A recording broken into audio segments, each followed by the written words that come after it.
Everyone, हमारा second chapter चल रहा है अकाउंट्स का, जिसमें हम सैक्रिफाइसिंग गेनिंग रेशियो निकालना सीख चुके हैं। उसके बाद हमने गुडविल की वैल्यूएशन की और फिर अकाउंटिंग ट्रीटमेंट सीखा कि गुडविल का कैसे करते हैं। अब जो हमारा इससे नेक्स्ट टॉपिक है वो है अकाउंटिंग ट्रीटमेंट ऑफ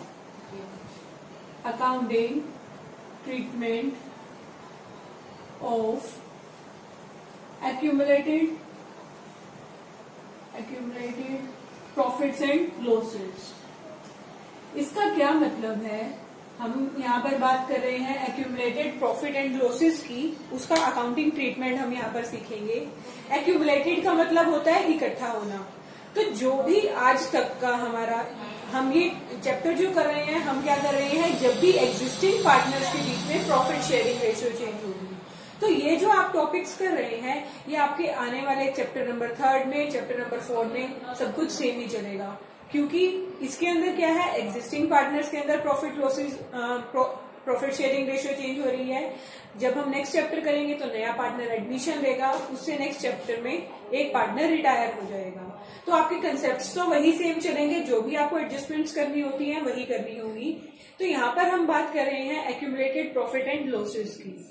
जो भी आज तक के आपके प्रॉफिट्स एंड लॉसेस हैं, जो आपने पहले वाली प्रॉफिट शेयरिंग रेशियो के टाइम पर कमाए हैं, अब उनको आपने क्या करना है, जो भी पार्टनर्स हैं उनके बीच में डिवाइड कर देना है। जैसे एग्जांपल हम लेते हैं, ए और बी पार्टनर हैं, 2:3 में शेयर कर रहे थे। अब ए और बी पार्टनर है वो 1:1 के अंदर शेयर कर रहे हैं। ठीक है, उन्होंने प्रॉफिट्स कमाए, मतलब उनके पास जनरल रिजर्व है। हमको पता है जो भी रिटेन प्रॉफिट्स होते हैं, अब हम उनको क्या दे देते हैं, रिजर्व्स का कुछ नाम दे देते हैं। लास्ट ईयर क्लास +1 में हमने चैप्टर किया था प्रोविजंस एंड रिजर्व, उसमें हम ये सारे रिजर्व्स पढ़ चुके हैं। तो जनरल रिजर्व कौन सा होता है, जिसका पैसा हम कहीं पर भी यूज कर सकते हैं। हमने अपने प्रॉफिट्स में से कुछ पैसा साइड में निकाल के रखा हुआ है। तो ये आपके है 20,000। फिर अगर हम आपको कहें कि आपका प्रॉफिट एंड लॉस अकाउंट है वो है 30,000। ठीक है, आपको ये दो चीजें दे रखी हैं, ये आपके आज तक के एक्यूमुलेटेड प्रॉफिट्स हैं, आपने ये डिवाइड करने हैं पार्टनर्स के बीच में। अब क्या हुआ, अब उनकी प्रॉफिट शेयरिंग रेशियो चेंज हो गई, वो हो गई 1:1। उन्होंने जो ये प्रॉफिट कमाए थे किस टाइम पर कमाए थे, जब उनकी रेशियो क्या थी, 2:3। तो आपने सिंपल सा क्या याद रखना है, सिंपल सा लॉजिक ही है इसका, कि ये जो प्रॉफिट्स हैं ये कब के हैं, जब इनकी प्रॉफिट शेयरिंग रेशियो ये होती थी, तो आपने इनको किसमें डिवाइड कर देना है, जो इनकी ओल्ड प्रॉफिट शेयरिंग रेशियो है। क्योंकि ये उस टाइम के प्रॉफिट है, उसी टाइम के अग्रीमेंट के अकॉर्डिंग डिवाइड किए जाएंगे। उस टाइम पर अग्रीमेंट क्या था, हम प्रॉफिट शेयर करेंगे 2:3 के अंदर। अब हमारा अग्रीमेंट क्या है, 1:1 का। लेकिन ये जो प्रॉफिट्स हैं वो 2:3 के टाइम के हैं, तो हम इसको डिवाइड भी किसमें करेंगे, 2:3 के अंदर। अब हमने कैपिटल अकाउंट किया था, उसके अंदर जब हम प्रॉफिट्स ट्रांसफर करते हैं तो वो कहाँ करते हैं, पार्टनर्स के क्रेडिट में, पार्टनर्स कैपिटल अकाउंट के क्रेडिट में करते हैं। और लॉसेस को हम कहाँ ट्रांसफर करते हैं, उसके डेबिट वाली साइड। तो उसी लॉजिक से अब हमने क्या करना है, ये जो भी हमारे रिजर्व्स हैं हमने इसको ट्रांसफर कर देना है। तो आपके प्रॉफिट्स है, हम कैपिटल अकाउंट क्या करेंगे, क्रेडिट कर देंगे। आपकी एंट्री क्या हो जाएगी, general reserve account debit, profit and loss account debit. Partner कौन कौन से हैं, 2 A's कैपिटल और 2 B's कैपिटल। रेशो हम हमेशा कौन सी लेंगे, ओल्ड रेशो, जिसके अंदर उनका पहले से बिजनेस चल रहा था। जनरल रिजर्व है आपका 20,000 का और प्रॉफिट एंड लॉस अकाउंट है 30,000 का। आपका टोटल प्रॉफिट कितना हो गया, चाहे तो हम इसको अलग अलग भी डिवाइड कर सकते हैं, चाहे तो क्योंकि ये दोनों प्रॉफिट्स ही हैं, हमने कंपाउंड जर्नल एंट्री की हुई है क्लास +1 में, तो उसके अकॉर्डिंग हम इसको मर्ज भी कर सकते हैं। आपका टोटल प्रॉफिट कितना है, 50,000 का। इसको डिवाइड किसमें करना है, 2:3 के अंदर। तो ए का शेयर कितना आ जाएगा, 50,000 इंटू 2/5 दैट इज 20,000, और बी का कितना आ जाएगा, 50,000 इंटू 3/5 दैट इज 30,000। ठीक है, तो इस तरह से आप क्या करेंगे, प्रॉफिट्स को डिवाइड कर देंगे। पार्टनर्स के कैपिटल अकाउंट क्या हो जाएंगे, क्रेडिट हो जाएंगे, क्योंकि इस वजह से उनकी कैपिटल इंक्रीज हो जाएगी। अब उसी तरफ अगर आपको दे रखा है प्रॉफिट एंड लॉस अकाउंट, 10,000 जो क्या है आपका डेबिट बैलेंस है। डेबिट बैलेंस होता है तो हमें पता है प्रॉफिट एंड लॉस का डेबिट बैलेंस मीन्स हमारा लॉस है। अब लॉस जब हम डिवाइड करेंगे पार्टनर्स के बीच में, तब उनके कैपिटल अकाउंट हमें क्या करने पड़ेंगे, उनके कैपिटल अकाउंट हमें डेबिट करने पड़ेंगे, क्योंकि वो लॉस है हमें उनकी कैपिटल में से चार्ज करना पड़ेगा। तो इस केस में एंट्री क्या हो जाएगी, as capital account debit, B's capital account debit to profit and loss account. Ratio अभी भी आपकी क्या चलेगी, ओल्ड रेशो में ही डिवाइड करेंगे 2:3 के अंदर। अब 10,000 को डिवाइड करोगे तो इनके शेयर कितने आ जाएंगे, 4,000, 6,000 एंड 10,000। तो इस तरह से आपने क्या करने हैं, प्रॉफिट एंड लॉसेस को डिवाइड करना है। हम इलस्ट्रेशन देखते हैं इसके लिए। 24 XYZ are partners sharing profit in the ratio of 4:3:2. From April 1, 2017, they decided to share the profits equally. पहले उनकी रेशो क्या है, 4:3:2। अब उनकी रेशो क्या हो गई, 1:1:1। प्रॉफिट शेयरिंग रेशो चेंज हो गई।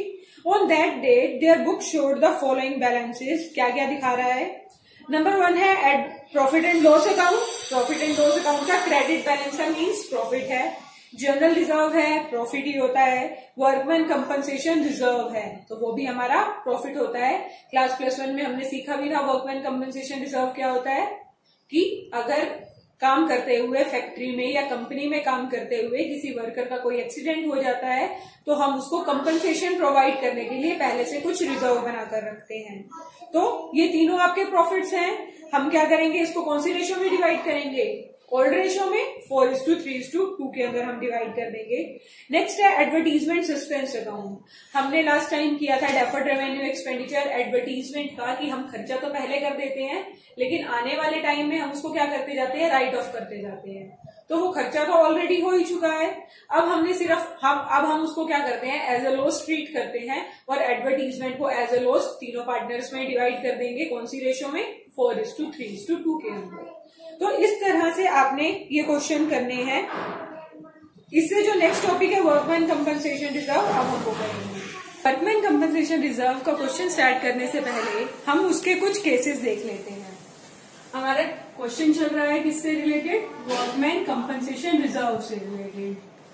अभी हमने डिस्कस किया वर्कमैन कंपनसेशन रिजर्व क्या होता है, कि जब हम अपने प्रॉफिट का कुछ पार्ट किस में डाल देते हैं, इस रिजर्व में डाल देते हैं, कि इन केस फ्यूचर में अगर कोई भी एक्सीडेंट हो जाता है काम करते हुए तो उस वर्कर को हमको क्या कुछ पे करना पड़ता है, कंपनसेशन पे करते हैं या फिर कुछ मुआवजा पे करते हैं, क्योंकि वो हमारी कंपनी में काम कर रहा था और उस टाइम पर उसके साथ क्या हो गया, कुछ एक्सीडेंट हो गया।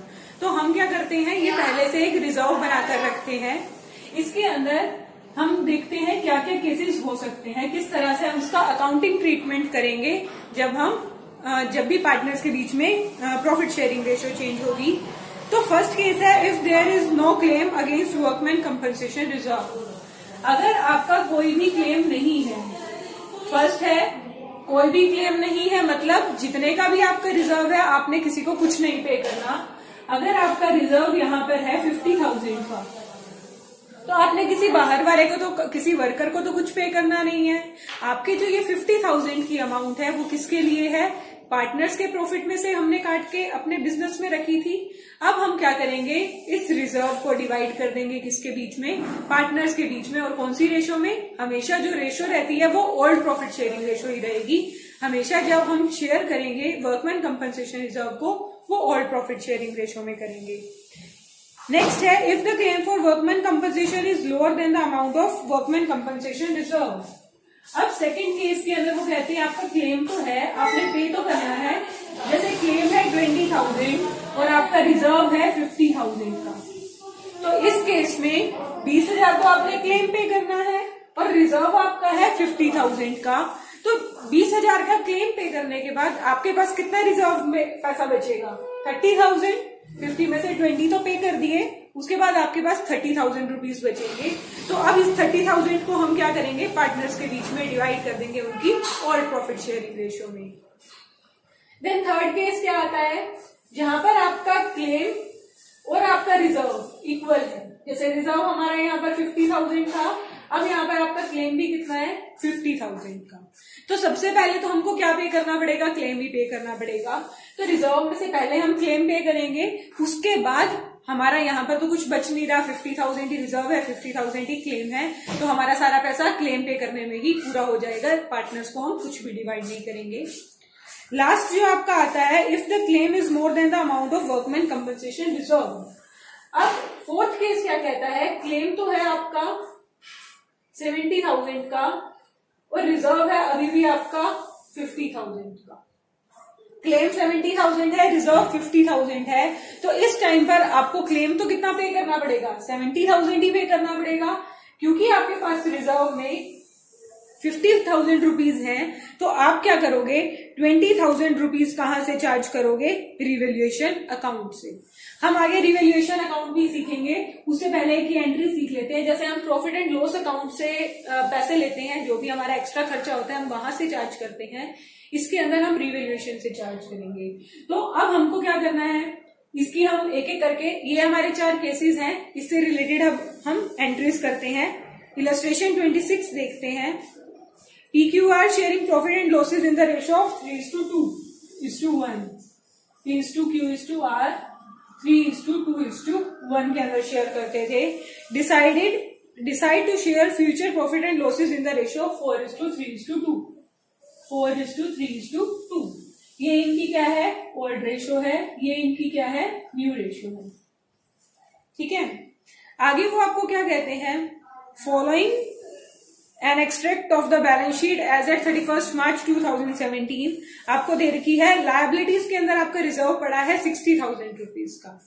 रिजर्व हमारे पास कितना है, वर्कमैन कंपनसेशन रिजर्व 60,000 रुपीज का। अब आगे हम देखते हैं इसके केसेस क्या हैं। Show the accounting treatment under the following alternative cases. Case 1 क्या कहता है, if there is no other information. जब आपके पास कुछ भी इंफॉर्मेशन नहीं है, मतलब हमारा कौन सा केस हो गया, क्लेम हमारा है ही नहीं, मतलब फर्स्ट केस जिसके अंदर आपके पास कुछ इन्फॉर्मेशन नहीं होती, आपने कुछ क्लेम नहीं पे करना होता, तो उस केस में आप क्या एंट्री करेंगे।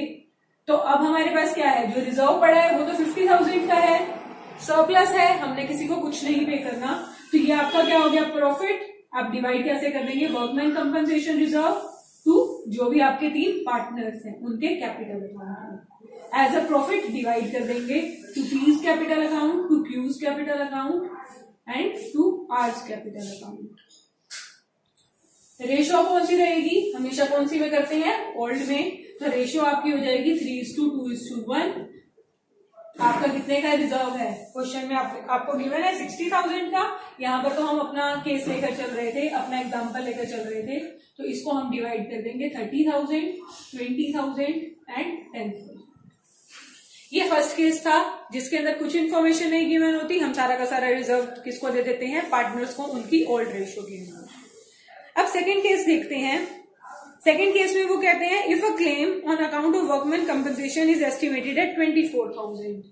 सेकेंड केस जहां पर आपका क्लेम कम होता है, आपका रिजर्व ज्यादा होता है। क्वेश्चन के अंदर क्लेम आपका 24,000 का है, रिजर्व आपका 60,000 का है। तो उस केस में क्या करेंगे, बी पार्ट हम करते हैं। सबसे पहले तो क्या करना है, वर्कमैन कंपनसेशन रिजर्व कितना है हमारा 60,000।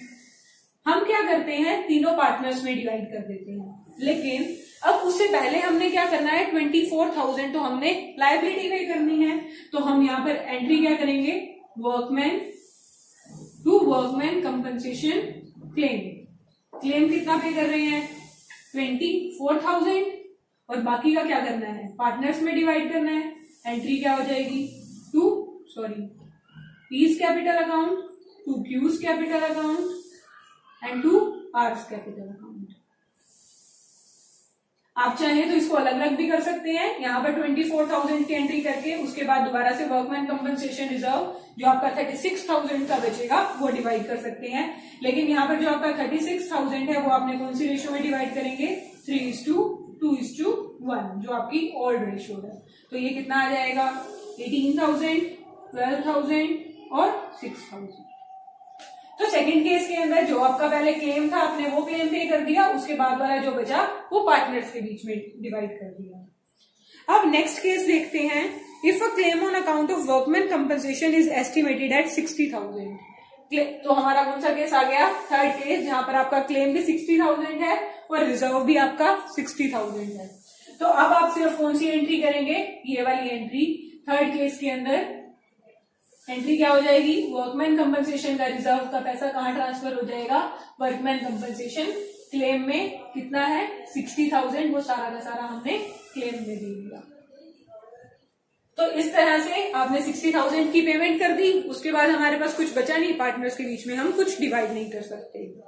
अब लास्ट वाला जो केस है, if a claim on account of workman compensation is estimated at 75,000, जो हमारा फोर्थ केस था जिसमें क्लेम 70,000 था, रिजर्व 50 था। इस केस में क्या है, आपका रिजर्व 60,000 का है और क्लेम 75,000 का है। तो वही एंट्री करेंगे, ये वाली एंट्री क्या होगी, यहाँ पर हम डी पार्ट कर रहे हैं, workman compensation reserve to workman compensation claim. Claim हमारा है 75,000 का, रिजर्व में आपके है 60,000, बाकी के कहां से आएंगे, रिवैल्यूएशन अकाउंट से। ये टॉपिक खत्म होने के बाद हम रिवैल्यूएशन अकाउंट भी बनाएंगे, वहां पर आपको इसके बारे में अच्छे से पता चल जाएगा। तो जो दोनों का डिफरेंस है वो कहां से आ जाएगा, रिवैल्यूएशन अकाउंट से। अब क्योंकि हमने 15,000 पे किया है रिवैल्यूएशन अकाउंट से, तो वो हमें क्या हो गया, लॉस हो गया। रिजर्व में तो हमारे 60,000 ही पड़े थे। अब हमने क्या किया, 15,000 कहां से लिए, रिवैल्यूएशन अकाउंट से लिए हैं। अब ये जो रिवैल्यूएशन का लॉस है आपको पार्टनर्स के बीच में डिवाइड करना पड़ेगा। एंट्री क्या होगी, PQR कैपिटल अकाउंट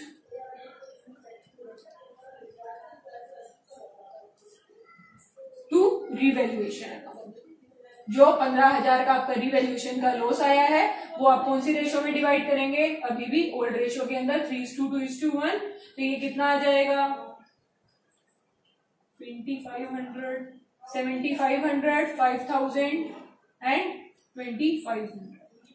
तो इस तरह से आप क्या कर देंगे, इस लॉस को डिवाइड कर देंगे।